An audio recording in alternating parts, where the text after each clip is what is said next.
பராமரிப்பு.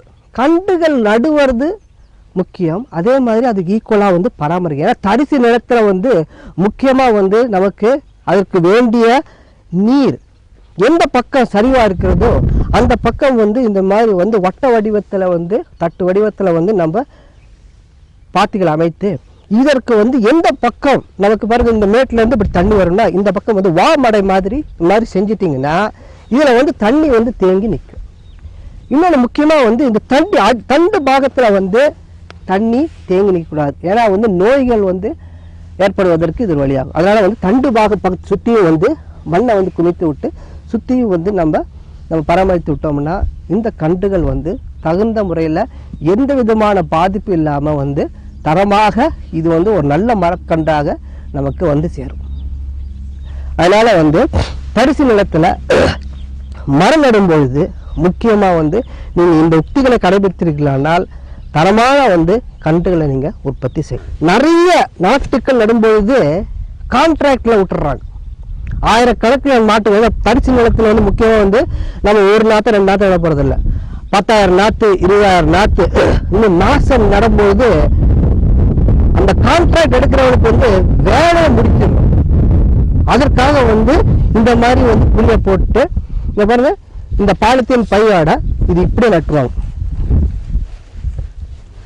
நாற்று நட்டு முடிச்சாச்சு.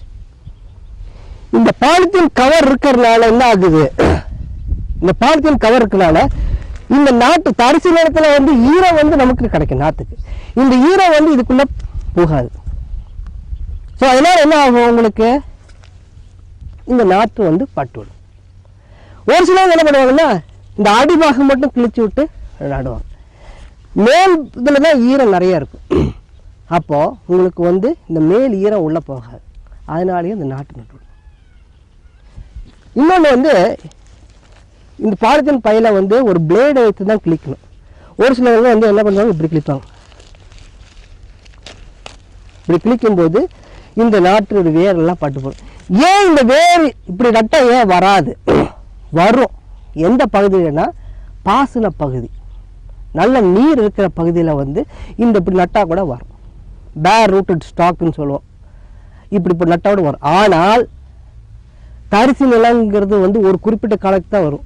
இந்த வேர் வந்து எப்படி வந்து தண்ணீரோ அல்லாடி அதுக்கு வேண்டிய உணவை எடுத்துக்கொள்கிறதுனா இது முதல்ல வந்து இந்த வேர் வந்து இந்த மண்ணோட வந்து சேரணும்.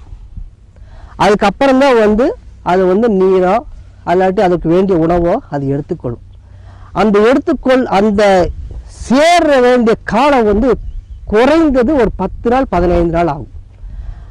அதற்குள்ள வந்து இதுக்கு நல்ல மழை கிடைச்சிருச்சுன்னா பிரச்சனை இல்லை. மழை இல்லாமல் போய்விட்டால் என்ன ஆகும் என்றால் இந்த வேரெல்லாம் காய்ந்து விடும். உடனே வந்து எஸ்டாப்ளிஷ்மெண்ட் போயிடும். அதனால தான் சொல்கிறது, நம்ம நாட்டு நடும் பொழுது இதுடன் மண் இருக்கணும். மண் வந்து இருக்கணும்.